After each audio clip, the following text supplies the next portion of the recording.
to my YouTube channel, #MovieBae. I am MovieBae, and in this video, I'm going to be recapping and reviewing episodes 3 and 4 of College Hill Celebrity Edition. But before I get too into it, though, I would like for y'all to drop down and hit the subscribe button.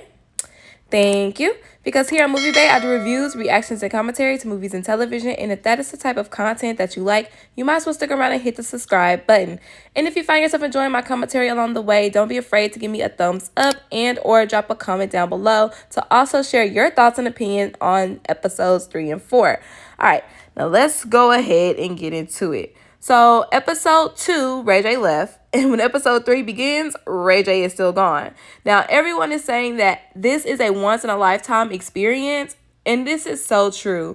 Do y'all know how many people wish they would have gone to an HBCU? I'll wait. A lot of people. Like, the HBCU experience is literally a once-in-a-lifetime experience that you don't want to miss. Even people who went to PWIs want to go to HBCUs. And people who didn't go to a college would rather go to an HBCU. It's just lit, y'all. It's lit in culture and it's lit in history, okay? Don't miss out on it. Now, when it comes to Parker and Jocelyn, Parker apologizes and explains herself to Jocelyn as to why she confided in the group versus confiding in Jocelyn. And she apologizes for leaving Jocelyn out. I don't understand why you're apologizing. You did try to talk to Jocelyn. You were knocking on the door for hours. She just didn't open the door. So I would have held my apology. Now, Jocelyn also apologizes for calling Parker a fake bitch. Now, on this episode, the cast goes to the Equal Justice Legacy Museum, and there will be no cameras. They're going to go to one of 4 sections in pairs and then bring back information for their assignment. The sections they're going to visit are slavery, segregation, mass incarceration, and lynchings.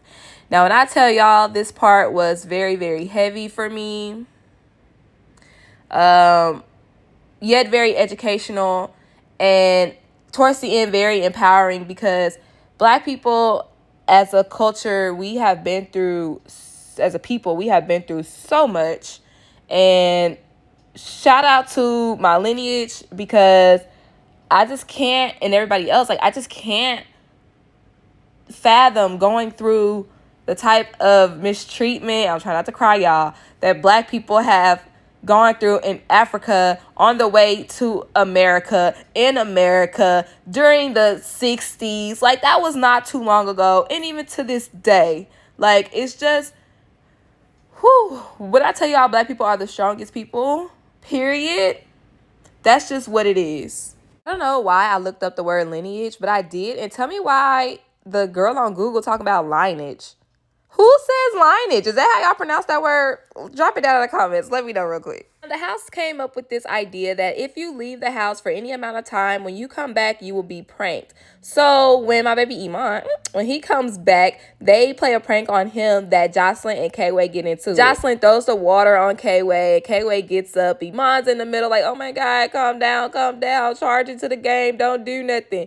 And when I tell y'all, I really thought this was going to be some tea in the trailer. They played a prank on all of us. The next prank was stating that Jocelyn got into a fist fight with Parker, and Ray J talking about who won.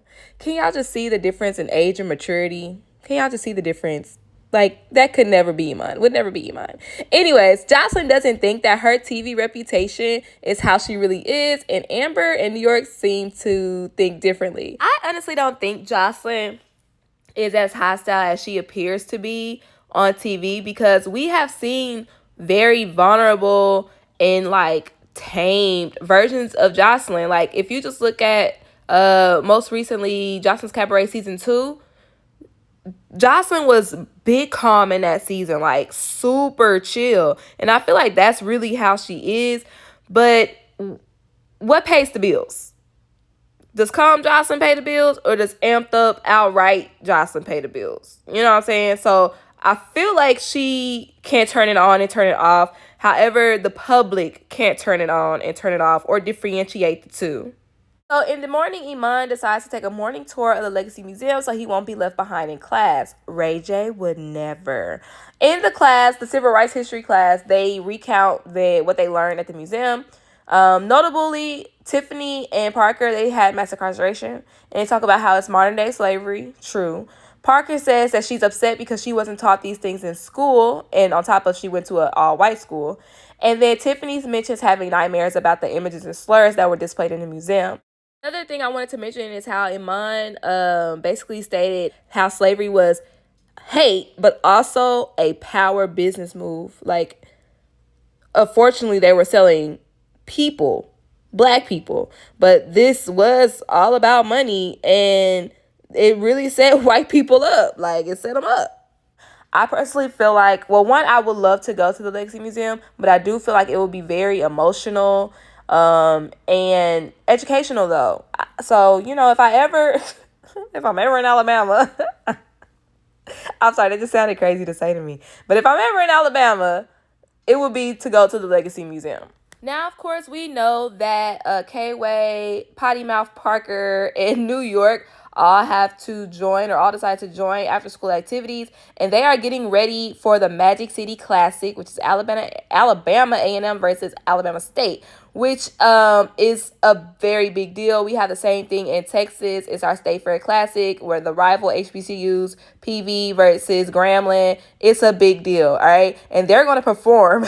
They're going to perform at the halftime show, which y'all already know, HBCU, what? It's all about halftime show. So K-Way is at drum major practice. New York is a flag girl. And just to let y'all know, I tried to do flag in high school and quit after the first week of practice. That is hard. And Parker is on the dance team. And in my notes, I put, she has a banging body, but girl, that mouth. AJ is finally back after having missed 2 or 3 major assignments. And Amber doesn't want him to fail, but she also knows that he has to be the one to figure it out in order to find value in what's going on. So during acting class, Ray J thinks that he's Denzel Washington and he doesn't need an acting class. But newsflash, baby, Denzel took classes. And you're no Denzel.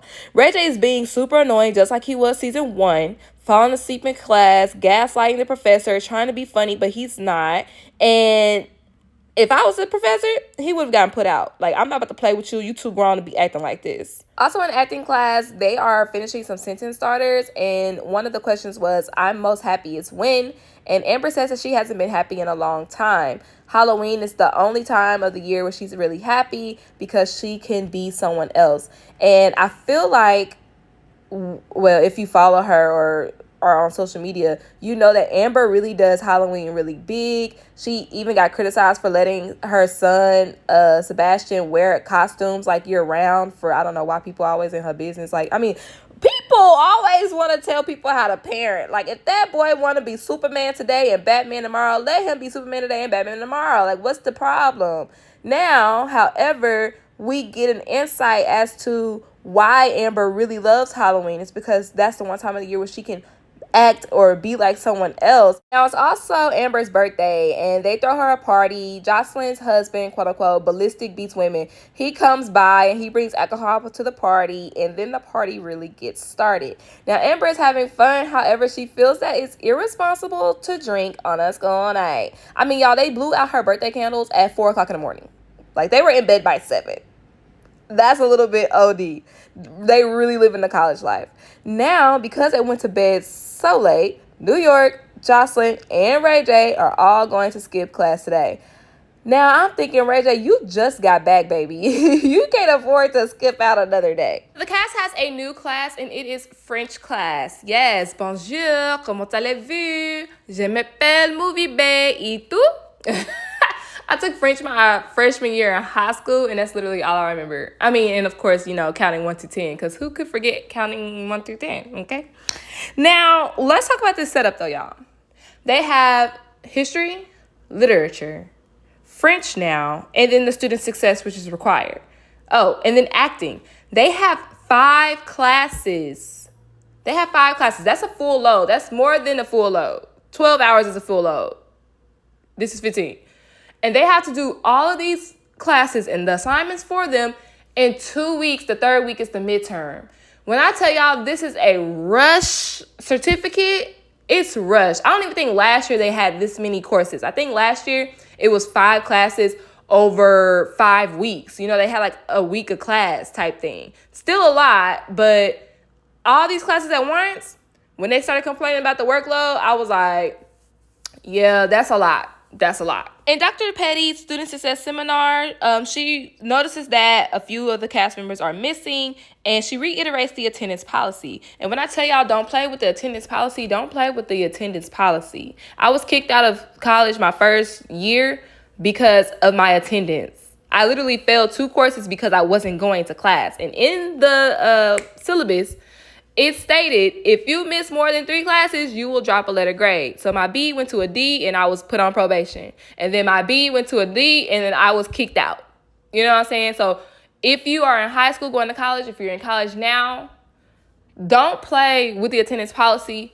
Part of college is going to class. Okay, Ray J? Don't be a Ray J. Go to class. So everybody does their project presentation except for Amber. Now, y'all remember Amber was given a separate assignment because she didn't want to do the hymn because it was related to God and she's an atheist, blah, blah, blah. So her separate assignment was to memorize the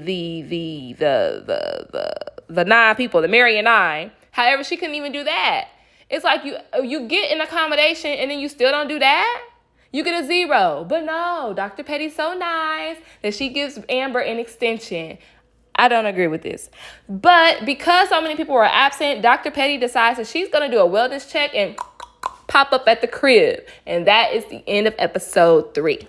If you are enjoying this review thus far, don't be afraid to give me a thumbs up and drop a comment down below. What were your thoughts on episode 3? What are your thoughts on the attendance policy? Ooh, no tea, no shade. Did y'all have a testimony like me? If so, drop it down below. If you are new here, hit the subscribe button and stick around for more content just like this. Let's go ahead and get into episode 4. Episode 4 begins with Dr. Petty doing her wellness check. After Tiffany hiding from her, she has to sit down with Dr. Petty and she tells her about the absence policy. She tries to contact Jocelyn, but Jocelyn stayed knocked out in the bed. But later on in the episode, they catch up and Jocelyn apologizes.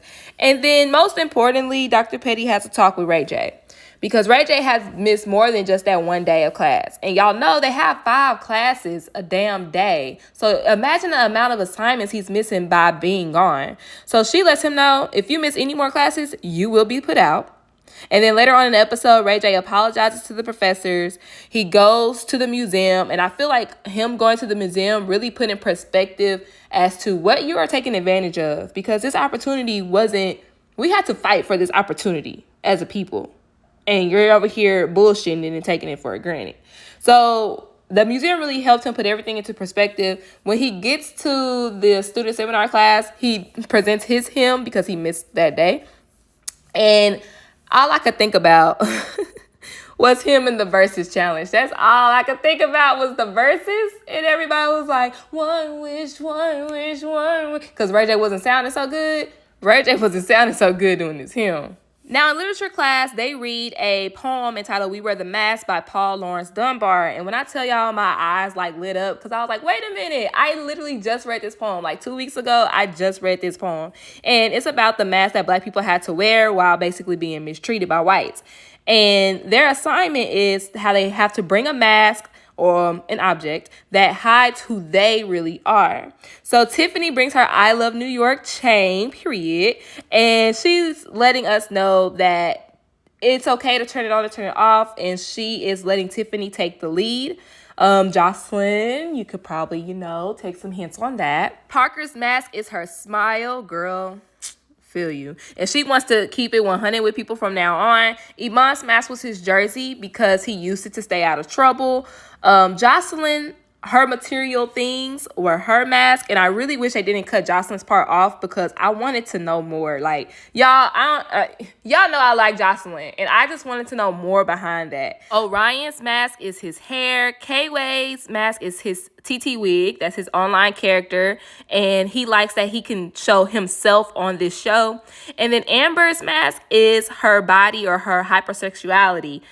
She talks about how she dated Kanye, and then one night she woke up to all these things about her online, basically being slandered.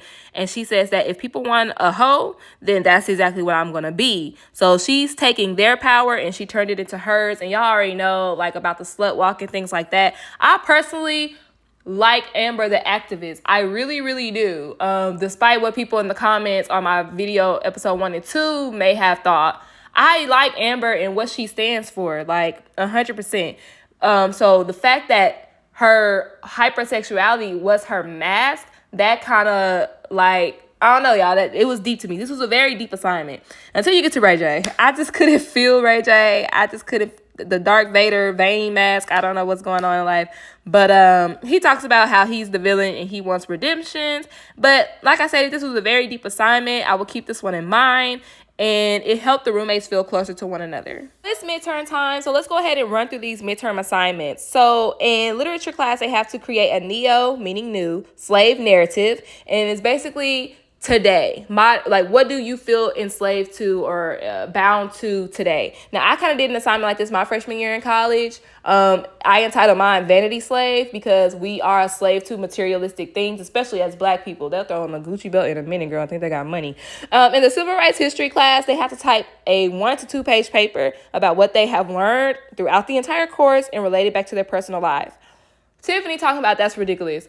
Girl, a 1 to 2 page paper, that is nothing. That is nothing. That is nothing. I had to type a 20-page term paper to graduate. Give me 1 or 2 pages in a heartbeat. I'll do it. Knock that out real quick. In French class, their midterm is acting out an introduction scenario, which I feel like is just on the syllabus of every French class ever. And in their acting midterm, they have to do a mock job interview, which is basically improvising. Now, in order to prepare for their midterms, get in the right headspace for midterms, Omarion comes over, nice little guest appearance here, with his sound bowl so they can do meditation and yoga. Now, Ray J and Amber weren't feeling it. It was putting them to sleep, and they was hungry. It's time to eat. I ain't even gonna hold you. That probably would have been me. Now, of course, they start studying, and New York goes off on Ray J for playing around, because that's all he do. He play all day. That's all he does, play all day. I like the fact that they have actual group projects with actual ASU students. I hope they're actual ASU students and not just paid actors, because they look damn good.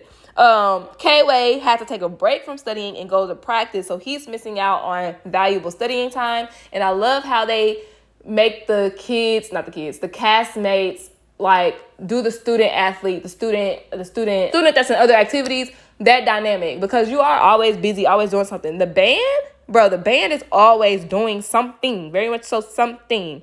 And then Amber in New York stay up all night studying for their midterms. It's Monday, and it's midterm time. First up is the acting class midterm. Half of the class goes to school, Iman, Tiffany, K-Way, and Orion. And the other half stays behind to help Ray J look for his cell phone. It took him forever just to use Find My Phone. If you got 5 other phones, nigga, use one of them to help you find the other one. Anyhow, this means that everybody's partner for the acting project is at home. And if they don't come, the professor says if they don't come in the next 10 to 15 minutes, y'all gonna have to just take an I, an incomplete, for the midterm. And that's basically a 0. That wraps up episode 3 and 4. Thank y'all so much for tuning into my YouTube channel. Don't forget to hit that subscribe button if you're new. Give me a thumbs up if you enjoyed, and drop a comment down below to share your own thoughts and opinions. Thank y'all so much for watching, and I'll see y'all next time. Bye.